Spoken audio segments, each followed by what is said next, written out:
ओम शांति। अव्यक्त मुरली रिवीजन में आज हम अव्यक्त बाप दादा के 7/6/1970 के महावाक्य रिवाइज करेंगे। मुरली का सार है दिव्य मूर्त बनने की विधि। बाबा कहते, नैनो द्वारा क्या देख रहे हो? आप सभी भी नैनो द्वारा देख रहे हो। बाप दादा भी नैनो का आधार ले देख रहे हैं। बाप दादा क्या देखते हैं? आप सभी क्या देख रहे हैं? देख रहे हो व देखते हुए भी नहीं देखते हो, क्या स्थिति है? बाप दादा क्या देख रहे, यही आप देख रहे हो। संकल्पों को कैच करने की प्रैक्टिस होगी तो संकल्प रहित भी सहज बन सकेंगे। ज्यादा संकल्प तब चलाना पड़ता है जब किसके संकल्पों को परख नहीं सकते हैं, लेकिन हरेक के संकल्पों को रीड करने की प्रैक्टिस होगी तो व्यर्थ संकल्प ज्यादा नहीं चलेंगे और सहज ही एक संकल्प में एक रस स्थिति में 1 सेकंड में स्थित हो जाएंगे। तो संकल्पों को रीड करना यह भी एक संपूर्णता की निशानी है। जितना जितना अव्यक्त भाव में स्थित होंगे उतना हरेक के भाव को सहज समझ जाएंगे। 1-2 के भाव को ना समझने का कारण अव्यक्त भाव की कमी है। अव्यक्त स्थिति एक दर्पण है। जब आप अव्यक्त स्थिति में स्थित होते हो तो कोई भी व्यक्ति के भाव अव्यक्त स्थिति रूप दर्पण में बिल्कुल स्पष्ट देखने में आएगा। फिर मेहनत नहीं करनी पड़ेगी। दर्पण को मेहनत नहीं करनी पड़ती है कोई के भाव को समझने में। जितनी जितनी अव्यक्त स्थिति होती है वह दर्पण साफ और शक्तिशाली होता है। इतना ही बहुत सहज 1-2 के भाव को स्पष्ट समझते हैं। अव्यक्त स्थिति रूप दर्पण को साफ और स्पष्ट करने के लिए 3 बातें आवश्यक है। उन 3 बातों से कोई एक बात भी सुनाओ। तो हरेक ने कुछ ना कुछ सुनाया। आज हरेक की सरलता, श्रेष्ठता और सहनशीलता, यह 3 चीजें एक एक की देख रहे हैं। 3 चीजें बाबा ने हर किसी की देखी, सरलता, श्रेष्ठता और सहनशीलता। इन 3 बातों में से कोई एक भी ठीक रीति धारण है तो दर्पण स्पष्ट है।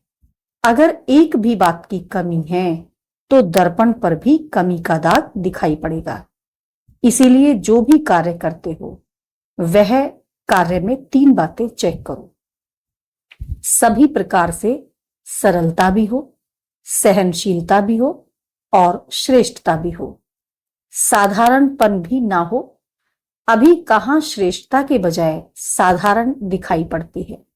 साधारणपन को श्रेष्ठता में बदली करो और हर कार्य में सहनशीलता को सामने रखो और अपने चेहरे पर, वाणी पर सरलता को धारण करो। फिर देखो सर्विस व कर्तव्य की सफलता कितनी श्रेष्ठ होती है। अभी तक कर्तव्य की रिजल्ट क्या देखने में आती? प्लान और प्रैक्टिकल में अंतर कितना है? अंतर का कारण क्या है? तीनों ही रूप में अभी पूर्ण प्लेन नहीं हुए हो। स्मृति में भी प्लेन, वाणी में भी प्लेन होना चाहिए। कोई भी पुराने संस्कार का कहां दाग ना हो और कर्म में भी प्लेन अर्थात श्रेष्ठता। अगर प्लेन हो जाएंगे तो फिर प्लान और प्रैक्टिकल एक हो जाएंगे। फिर सफलता प्लेन माना एरोप्लेन की मुआफिक उड़ेगी। इसीलिए हर बात में मनसा वाचा कर्मणा और छोटी बात में भी सावधानी चाहिए। मन वाणी कर्म में तो होना ही है, लेकिन उसके साथ साथ यह जो अलौकिक संबंध है उसमें भी प्लेन होंगे तो सर्विस की सफलता आप सभी के मस्तक पर सितारे के रूप में चमक पड़ेगी। फिर हरेक आप एक एक को सफलता का सितारा देखेंगे। सुनाया था ना कि स्लोगन कौन सा याद रखो? सफलता हमारा जन्मसिद्ध अधिकार है। फिर तुमको कोई भी देखेंगे तो उनको दूर से दिव्य मुहूर्त देखने में आएंगे। साधारण नहीं, लेकिन दिव्य मुहूर्त। आजकल बहुत सर्विस में बिजी हो, जो कुछ किया बहुत अच्छा किया, आगे के लिए सफलता को समीप लाओ। जितना जितना एक दो के समीप आएंगे, उतना सफलता समीप आएगी। एक दो के समीप अर्थात संस्कारों के समीप, तब कोई भी सम्मेलन की सफलता होगी। जैसे समय समीप आ रहा है, वैसे अभी सभी समीप आ रहे हैं। लेकिन अब ऐसी समीपता में क्या भरना है? जितनी समीपता उतना एक दो को सम्मान देना। जितना एक दो को सम्मान देंगे, उतना ही सारे विश्व आप सभी का सम्मान करेगी। सम्मान देने से सम्मान मिलेगा। देने से मिलता है, ना कि लेने से। कोई चीज लेने से मिलती है और कोई चीज देने से मिलती है। तो कोई को भी सम्मान देना गोया सर्व का सम्मान लेना ही। और भाषा में भी परिवर्तन चाहिए। आज सभी सर्विसेबल बैठे हैं ना, तो इसीलिए भविष्य के इशारे दे रहे हैं। कभी भी कोई का विचार स्पष्ट ना हो तो भी ना कभी नहीं करनी चाहिए। शब्द सदैव हाँ निकलना चाहिए। जब यहां हाजी करेंगे, तब वहां सतयुग में भी आपकी प्रजा इतना हाजी हाजी करेगी। अगर यहां ही नाजी नाजी करेंगे, तो वहां भी प्रजा दूर से ही प्रणाम करेगी। तो ना शब्द को निकाल देना है। कोई भी बात हो, पहले हाजी। हाजी कहना ही दूसरे के संस्कार को सरल बनाने का साधन है। समझा? सुनाया था वर्तमान समय जो कर्म कर रहे हो, वह भविष्य के लो बन रहे हैं। आप सभी का कर्म भविष्य का लो है। जो लो मेकर्स होते हैं, वह सोच समझकर शब्द निकालते हैं, क्योंकि उनका एक एक शब्द भविष्य के लिए लो बन जाता है। सभी के हर संकल्प भविष्य के लो बन रहे हैं। तो कितना ध्यान देना चाहिए? अभी तक एक बात को पकड़ते हैं तो विधान को छोड़ देते हैं। कब विधान को पकड़ते हैं तो विधि को छोड़ देते हैं। लेकिन विधि और विधान दोनों के साथ ही विधाता की याद आती है।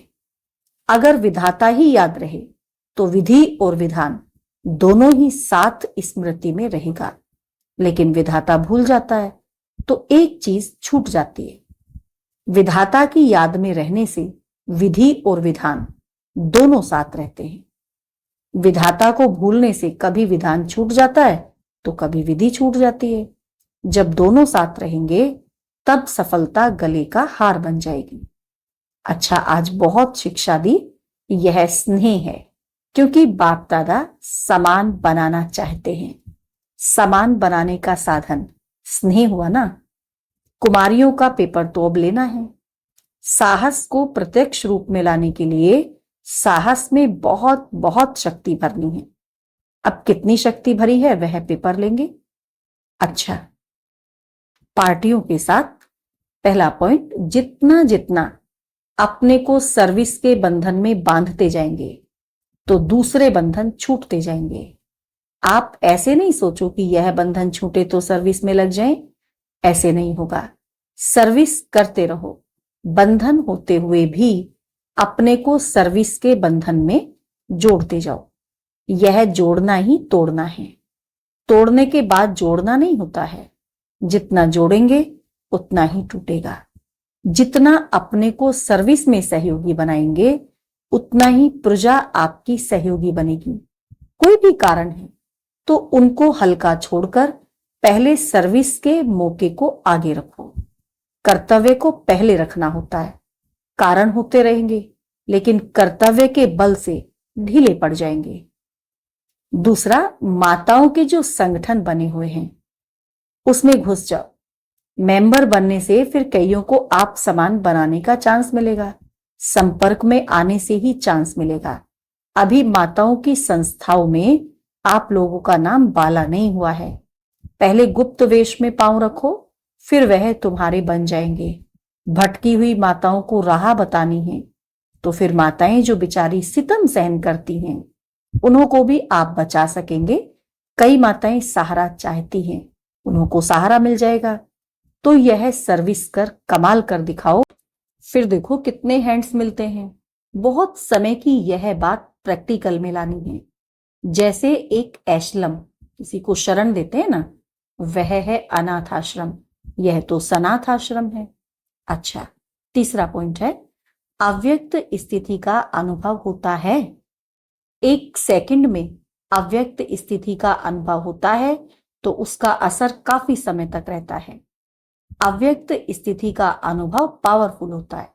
जितना हो सके उतना अपना समय व्यक्त भाव से हटाकर अव्यक्त स्थिति में रहना है। अव्यक्त स्थिति से सर्व संकल्प सिद्ध हो जाते हैं। इसमें मेहनत कम और प्राप्ति अधिक होती है, और व्यक्त स्थिति में स्थित होकर पुरुषार्थ करने में मेहनत अधिक और प्राप्ति कम होती है। फिर चलते चलते उलझन और निराशा आती है। इसीलिए अव्यक्त स्थिति सर्व प्राप्ति का अनुभव बढ़ाओ। अव्यक्त मूर्त को सामने देख समान बनने का प्रयत्न करना है। जैसा बाप वैसे बच्चे, यह स्लोगन याद रखो। अंतर ना हो, अंतर को अंतर्मुख होकर मिटाना है। बाप कब निराश होते हैं, परिस्थितियों से घबराते हैं, तो बच्चे फिर क्यों घबराते हैं? ज्यादा परिस्थितियों को सामने करने का साकार सबूत भी देखा, कभी उनका घबराहट का रूप देखा? सुनाया था ना कि सदैव यह याद रखो कि स्नेह में संपूर्ण होना है। कोई मुश्किल नहीं है, स्नेही को सुध-बुध रहती है। जब अपने आप को मिटा ही दिया, फिर यह मुश्किल क्यों? मिटा दिया ना, जो मिट जाते हैं वह जल जाते हैं। जितना अपने आप को मिटाना, उतना ही अव्यक्त रूप से मिलना। मिटना कम तो मिलना भी कम। अगर मेले में भी कोई मिलन ना मनाए तो मेला समाप्त हो जाएगा। फिर कब मिलन होगा? स्नेह को समानता में बदली करना है। स्नेह को गुप्त और समानता को प्रत्यक्ष करो। सभी समाया हुआ है, सिर्फ प्रत्यक्ष करना है। अपने कल्प पहले के समाये हुए संस्कारों को प्रत्यक्ष करना है। पहले की अपनी सफलता का स्वरूप याद आता है ना? जो कल्प पहले की अपनी सफलता थी, तो बाबा कहते उस कल्प पहले की अपनी सफलता का स्वरूप याद आता है ना? अभी सिर्फ समाये हुए को प्रैक्टिकल प्रत्यक्ष रूप में लाओ। सदैव अपनी संपूर्णता का स्वरूप और भविष्य 21 जन्मों का रूप सामने रखना है। कई लोग अपने घर को सजाने के लिए अपने बचपन से लेकर अपने भिन्न भिन्न जो स्वरूप हैं उनका यादगार रखते हैं। तो आप अपने मन मंदिर में अपने संपूर्ण स्वरूप की मूर्ति, भविष्य के अनेक जन्मों की मूर्तियां स्पष्ट रूप में सामने रखो। फिर और कोई तरफ संकल्प नहीं जाएगा। समीप रत्न के लक्षण क्या हैं? जो जितना जिसके समीप होते हैं उतना संस्कारों में भी समानता होती है। तो बाप दादा के समीप अर्थात लक्षण के नजदीक आओ। जितना चेक करेंगे उतना जल्दी चेंज होंगे। आदि स्वरूप को स्मृति में रखो। सतयुग आदि का और मर्जीवा जीवन के आदि के रूप को स्मृति में रखने से मध्य समा जाएगा। स्नेही हो व सहयोगी भी हो, जिससे स्नेह होता है उनको रिटर्न में क्या दिया जाता है? स्नेह का रिटर्न है सहयोग। वह कब देंगे? जैसे बाप सर्व समर्थ है तो बच्चों को भी मास्टर सर्व समर्थ बनना है। विनाश के पहले अगर स्नेह के साथ सहयोगी बनेंगे तो वर्षे के अधिकारी बनेंगे।